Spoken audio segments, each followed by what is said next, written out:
ಗೋಳೂರಿನ ಹಾಡಿ ಜನರ ಗೋಳನ್ನ ಕೇಳೋರೇ ಇಲ್ಲ ಅನ್ನುವಂತಹ ಸ್ಥಿತಿ. ಕುಡಿಯುವ ನೀರಿಗಾಗಿ ಹಾಡಿ ಜನ ಪರದಾಟ. ಮೈಸೂರಿನ ಎಚ್.ಡಿ. ಕೋಟೆ ತಾಲೂಕಿನ ಗೋಳೂರಿನಲ್ಲಿ ಹಾಡಿ ಜನರ ಗೋಳನ್ನ ಕೇಳುವಂತಹ ಜನರೇ ಇಲ್ಲ. ಕಾರಣ ಈಗಾಗಲೇ ಕುಡಿಯುವ ನೀರಿಗಾಗಿ ಇವರು ಪರದಾಟವನ್ನ ಅನುಭವಿಸ್ತಾ ಇದ್ದಾರೆ. ಈಗ ಕಾಡು ಪ್ರಾಣಿಗಳು ಮೈಯೊಡ್ಡಿದ ನೀರೇ ಇವರಿಗೆ ಆಧಾರ ಆಗಿದೆ. ಕುಡಿಯುವ ನೀರಿನ ಯೋಜನೆಗೆ ಇಲ್ಲಿ ಎಳ್ಳು ನೀರು ಬಿಡಲಾಗಿದೆ. ಗಡಿ ಅಂಚಿನ ಗ್ರಾಮ ಅಂತ ಹೇಳಿ ಅಧಿಕಾರಿಗಳು ಕೂಡ ನಿರ್ಲಕ್ಷ್ಯವನ್ನ ತೋರಿದ್ದ. ಆನೆಗಳ ಶೌಚದ ನೀರನ್ನೇ ಕುಡಿಬೇಕಾದಂತಹ ದುಸ್ಥಿತಿ ಇದೆ. ಜನರ ಗೋಳು ಕಂಡು ಮರುಗಿದ್ದಾರೆ ಪರಿಸರವಾದಿಗಳು. ಇನ್ನಾದ್ರೂ ಎಚ್ಚೆತ್ತುಕೊಳ್ತಾರಾ ಜನಪ್ರತಿನಿಧಿಗಳು?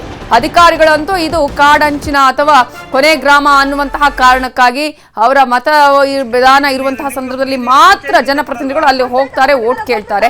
ಆ ನಂತರ ತಮಗೂ ಅದಕ್ಕೂ ಸಂಬಂಧ ಇಲ್ಲ, ಏನ್ ಬೇಕಾದ್ರೂ ಮಾಡ್ಕೊಳ್ಳಿ, ಅವ್ರು ಹೇಗಾದ್ರೂ ಬದುಕೊಳ್ಳಿ ಅನ್ನುವಂತಹ ಮನಸ್ಥಿತಿ. ಇದು ಮೈಸೂರಿನ ಎಚ್.ಡಿ. ಕೋಟೆ ತಾಲೂಕಿನ ಗೋಳೂರು ಹಾಡಿಯಲ್ಲಿ ಕುಡಿಯುವ ನೀರಿನ ಸಮಸ್ಯೆಯನ್ನ ಯಾವ ರೀತಿಯಾಗಿದೆ ಅನ್ನೋದನ್ನ ನೀವು ಗಮನಿಸಬಹುದು.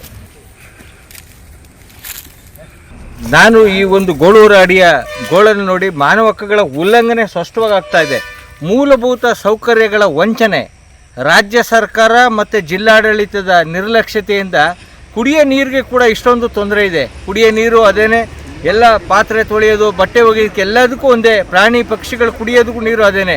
ಈ ಒಂದು ವ್ಯವಸ್ಥೆ ಒಳಗಡೆ ಜನರ ಬದುಕನ್ನು ಅಸಹಾಯವಾಗಿಟ್ಟಿರೋಂಥ ಇಲ್ಲಿ ನಾವು ಈಗ ನೋಡಿದ್ವಿ, ಇಲ್ಲಿ ಕುಡಿಯೋ ನೀರಿನ ವ್ಯವಸ್ಥೆಗೆ ನಮ್ಮ ಪಂಚಾಯಿತಿಯವರಾಗಲಿ ಅಥವಾ ಜಿಲ್ಲಾಡಳಿತವಾಗಲಿ ಅಥವಾ ತಾಲೂಕು ಆಡಳಿತವಾಗಲಿ ಈ ಅರಣ್ಯದಲ್ಲಿ ವಾಸಿಸ್ತಕ್ಕಂಥ ಮೂಲ ಆದಿವಾಸಿಗಳ ಸಮೂಹದವರಿಗೆ ತೊಂದರೆ ಆಗದೆ ಹೋಗಲಿ ಅದ್ರ ಬಗ್ಗೆ ಯಾರೂ ಕೂಡ ತಲೆ ಕೆಡಿಸ್ಕೊಳ್ತಾ ಇಲ್ಲ. ಯಾಕೆಂದರೆ ಮೊನ್ನೆ ತಾನೇ CM ಸಿದ್ದರಾಮಯ್ಯ ಅವರು ಇಲ್ಲಿಂದ ಒಂದು 10-12 ಕಿಲೋಮೀಟರ್ ಇರ್ತಕ್ಕಂಥ ಒಂದು ಕೆರೆ ಅಡಿಗೆ ಬಂದು ಹೋಗ್ತಾರೆ. ಅವರೆಲ್ಲ ಮೂಲಭೂತ ಸೌಕರ್ಯಗಳು ಎಲ್ಲವನ್ನೂ ಕೊಟ್ಟುಬಿಡ್ತೀವಿ ಅಂತ ಬರೀ ಮಾತಲ್ಲಿ ಅವರು ಹೇಳಿ ಹೋಗತಕ್ಕಂಥ ಅಥವಾ ಅವರ ಅಧಿಕಾರಿಗಳು ಏನು ಸಂಬಂಧಪಟ್ಟ ಅಧಿಕಾರಿಗಳಿಗೆ ಅವರು ನಿರ್ದೇಶನ ಕೊಡ್ತಕ್ಕಂಥದ್ದು, ಅದನ್ನು ಪಾಲಿಸದೇ ಇರತಕ್ಕಂಥ ಕೆಲವು ಅಧಿಕಾರಿಗಳು ಈ ಒಂದು ಜನಾಂಗಕ್ಕೆ ನಾವು ಕುಡಿಯೋ ನೀರಿನ ಮೂಲ ಸೌಕರ್ಯವನ್ನು ಒದಗಿಸ್ಕೊಡ್ಬೇಕು. ಈ ಜರಿ ನೀರು ಇದು, ಈ ಬೇಸಿಗೆಯಲ್ಲೂ ಕೂಡ ನೀರು ಇರೋದ್ರಿಂದ ಇಲ್ಲಿ ಏನಾಗ್ತದೆ ಅಂದರೆ ದನನೂ ಕುಡಿಬೇಕು, ಆನೆನೂ ಕುಡಿಬೇಕು, ಮನುಷ್ಯರು ಕುಡಿಬೇಕು. ಅಟ್ಲೀಸ್ಟ್ ಮಕ್ಕಳಿಗೆ ಕುಡಿಯೋಕ್ಕೆ ನೀರಿಗೆ, ಊಟಕ್ಕೆ ಇಂಥದಕ್ಕೆ ನೀರಿನ ಅವಸ್ಥೆ ಆಗಬಾರ್ದ? ಈ ಅರಣ್ಯ ವಾಸಿಗಳಾದ ನಾವು ನಮ್ಮ ಮಧ್ಯದಲ್ಲಿ ಇರ್ತಕ್ಕಂಥ ಅಧಿಕಾರಿಗಳು ಏನಿದ್ದಾರೆ ಅವ್ರು ಏನೂ ಕೆಲಸ ಮಾಡ್ತಿಲ್ಲ ಎಂಬುದಾಗಿ ಆಲೋಚನೆ ಅಲ್ಲ, ಇದು ಸತ್ಯ, ಇದು ಕೆಲಸ ಮಾಡ್ತಿಲ್ಲ. ಇದೇ ವಿಚಾರಕ್ಕೆ ಸಂಬಂಧಪಟ್ಟ ಹಾಗೆ ಇನ್ನಷ್ಟು ಡೀಟೇಲ್ಸ್ ಅನ್ನ ಕೊಡೋದಕ್ಕೆ ನಮ್ಮ ರಿಪೋರ್ಟರ್ ಆನಂದ್ ಈಗ ನೇರ ಸಂಪರ್ಕದಲ್ಲಿ ಜಾಯಿನ್ ಆಗಿದ್ದಾರೆ. ಆನಂದ್, ಈಗಾಗಲೇ ಹಾಡಿಯಲ್ಲಿ ಎಷ್ಟು ಕುಟುಂಬಗಳು ಇವೆ? ಈಗ ಅಷ್ಟೂ ವರ್ಷಗಳಿಂದಲೂ ಕೂಡ ಇಂತಹ ನೀರನ್ನೇ ಬಳಕೆ ಮಾಡ್ತಿದ್ದಾರೆ. ಜನಪ್ರತಿನಿಧಿಗಳಿಗೆ ಇದರ ಬಗ್ಗೆ ಕಣ್ಣಿದ್ದು ಕೂಡ ಕಾಣಲ್ವಾ? ಎಲೆಕ್ಷನ್ ಬಂದಂತಹ ಟೈಮಲ್ಲಿ ಮಾತ್ರ ಈ ರೀತಿಯಾಗ್ಯಾ?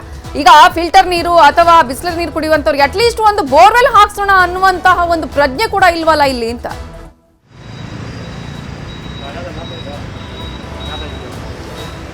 ನವಿತಾ, ನಿಜಕ್ಕೂ ಕೂಡ ಯಾಕೆಂದರೆ ಮೈಸೂರು ಜಿಲ್ಲೆಯಲ್ಲಿ ನೀರಿಗೆ ಹಾಹಾಕಾರ ಇದೆ ಅಂದರೆ ಯಾರೂ ಕೂಡ ನಂಬೋದಿಲ್ಲ. Especially HD. ಕೋಟೆ ಈ ಭಾಗದಲ್ಲ, ಅಂದರೆ ನಂಜನಗೂಡು, ನರಸೀಪುರ ಈ ಭಾಗದಲ್ಲೆಲ್ಲೂ ಕೂಡ ಕಾವೇರಿ, ಕಪಿಲ ನದಿಗಳು ಹರಿಯುವಂಥ ತಾಣ ಸದ್ಯ. ಆದರೆ ಈಗ ಎಚ್.ಡಿ. ಕೋಟೆ ತಾಲೂಕಿನ ಅರಣ್ಯದಂಚಿನ ಗ್ರಾಮಗಳೇನಿದೆ ಈ ಹಾಡಿಗಳು, ಇಲ್ಲಿ ಕುಡಿಯೋ ನೀರಿಗೆ ಸಾಕಷ್ಟು ಹಾಹಾಕಾರ ಇರುವಂಥದ್ದು. ನೀವು ಆಗಲೇ ಹೇಳ್ತಾ ಇದ್ರಿ ಹಾಡಿಗಳ ಪರಿಸ್ಥಿತಿ ಅಂತ. ಹಿಂದೆ 2 ತಿಂಗಳ ಹಿಂದೆ CM ಸಿದ್ದರಾಮಯ್ಯನವರು ಖುದ್ದು ಈ ಹಾಡಿಯ ಪಕ್ಕದಲ್ಲಿ ಇರುವಂತಹ ಹಾಡಿಗೆ ಭೇಟಿ ಕೊಟ್ಟಿದ್ರು. ಹಾಡಿ ಜನಗಳ ಸಮಸ್ಯೆಯನ್ನು ಕೂಡ ಆಲಿಸಿದ್ರು. ಅಧಿಕಾರಿಗಳಿಗೆ ಸ್ಥಳದಲ್ಲೇ ಹೇಳಿದ್ರು ಇವ್ರಿಗೆ ಮೂಲಭೂತ ಸೌಕರ್ಯಗಳನ್ನ ಶೀಘ್ರದಲ್ಲೇ ಕಲ್ಪಿಸಿಕೊಡಿ ಅಂತ. ಆದರೆ ಅಧಿಕಾರಿಗಳು ಯಾವಾಗ CM ಅಥವಾ ಮತ್ತೊಬ್ಬರು ಯಾರು ಸಚಿವರು ಬಂದಂಥ ಸಂದರ್ಭದಲ್ಲಿ ಮಾತ್ರ ಅವರಿಗೆ ಸೌಲಭ್ಯಗಳನ್ನ ಕೊಡೋಕೆ ಮುಂದಾಗ್ತಾರೆ. ನಂತರದಲ್ಲಿ ಯಥಾಸ್ಥಿತಿ ಕಾಪಾಡಿಕೊಳ್ಳುವಂಥ. ಸದ್ಯ ಈಗ ಈ ಗೂಳೂರು ಹಾಡಿ ಏನಿದೆ ಇಲ್ಲಿ ಸುಮಾರು 80 ಕುಟುಂಬಗಳು ವಾಸವಾಗಿದೆ.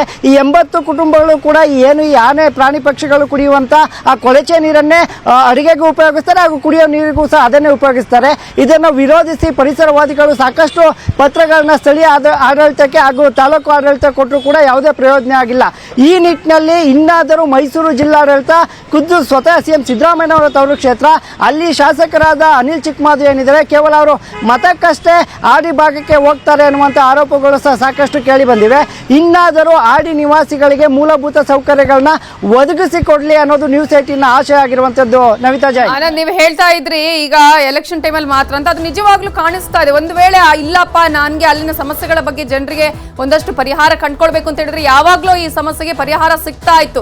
ಆನೆ ಕುಡಿಯೋ ನೀರು ಅಥವಾ ದನಕರುಗಳು ಕುಡಿಯುವಂತಹ ನೀರು, ಪ್ರಾಣಿ ಪಕ್ಷಿಗಳು ಕುಡಿಯುವಂತಹ ನೀರನ್ನು ಇವರು ಸೇವಿಸಬೇಕಂತ ಸ್ಥಿತಿ ಇದೆ ಗೊತ್ತಿದ್ರು ಕೂಡ ಸುಮ್ಮನೆ ಇದಾರಲ್ಲ. ಹಾಗಾದ್ರೆ ಇವರಿಗೆ ಯಾವ ನೈತಿಕತೆ ಇದೆ ಇಲ್ಲಿ ಬಂದು ಮತ ಕೇಳೋದಿಕ್ಕೆ? ಈಗ ಸಿದ್ದರಾಮಯ್ಯ ಅವರೇ ಹೇಳಿದ್ರು ಕೂಡ ಹಾಗಾದ್ರೆ ಇದಕ್ಕೆ ತಲೆ ಕೆಡಿಸ್ಕೊಂಡಿಲ್ಲ ಇವರು.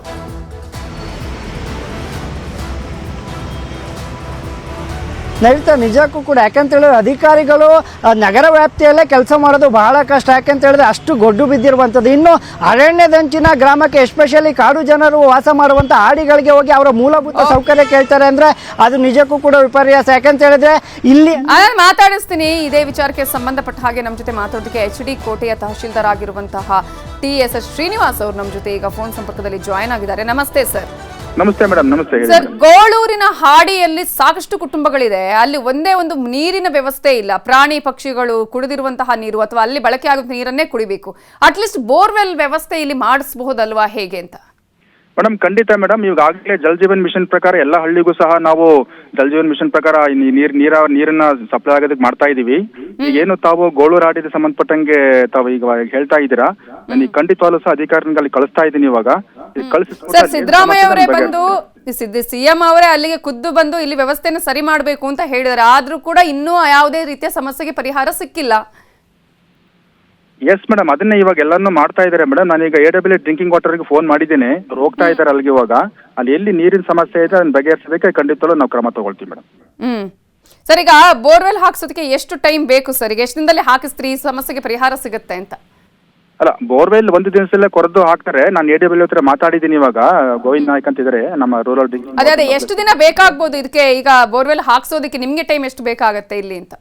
ಅಲ್ಲ, ನಾನು ಈಗ ಅದನ್ನ ಹೇಳ್ತೀನಿ ಮೇಡಮ್. ಇವಾಗ ಕೇಳ್ತಿದ್ದೀನಿ, ನಾನು AWL ಕೇಳ್ತೀನಿ. ಅಲ್ಲಿ ಹೋಗ್ತಾ ಇದ್ದಾರೆ, ಸ್ಪಾಟ್ ನೋಡ್ತಾ ಇದ್ದಾರೆ. ಅದು ಪಾಯಿಂಟ್ ಮಾಡ್ಕೊಂಡು ಎಲ್ಲಿ ಬೋರ್ವೆಲ್ ಹಾಕ್ಸ್ಬೇಕು, ಏನ್ ಹಾಕ್ಸ್ಬೇಕು ಅದನ್ನ ಇವಾಗ ಮಾಡ್ತಾರೆ ಮೇಡಮ್. ನೀರಿನ ವ್ಯವಸ್ಥೆ ಮಾಡಿಸ್ಕೊಡೋಣ ಮೇಡಮ್. ಓಕೆ ಸರ್, ಈ ಸಮಸ್ಯೆಗೆ ಪರಿಹಾರ ಸಿಗುತ್ತೆ ಅಂತ ಹೇಳಿದಿರಿ, ಮಾತನಾಡಿಸ್ತೀನಿ ಅಂತ ಮಾತಾಡಿ ನಾನು ಇದಕ್ಕೆ ಸಮಸ್ಯೆಗೆ ಪರಿಹಾರ ಕೊಡಿಸ್ತೀನಿ ಅಂತ ಹೇಳಿದಿರಿ. ನಾವು ಕೂಡ ಈ ಸುದ್ದಿಯನ್ನು ಫಾಲೋ ಅಪ್ ಮಾಡ್ತೀವಿ ಸರ್. ಮತ್ತೊಮ್ಮೆ ನಿಮಗೆ ಇದರ ಬಗ್ಗೆ ನಾವು ಏನು ಆಗಿದೆ ಅನ್ನೋದ್ರ ಬಗ್ಗೆ ಮಾಹಿತಿಯನ್ನು ಕೇಳ್ತೀವಿ. ಆಗ ಆಗಿರುತ್ತೆ ಅಂತ ಅನ್ನುವಂತಹ ಭರವಸೆ ನಮಗಿದೆ. ಥ್ಯಾಂಕ್ ಯು ಸರ್, News 18 ಜೊತೆ ಮಾತನಾಡಿದ್ದಕ್ಕಾಗಿ.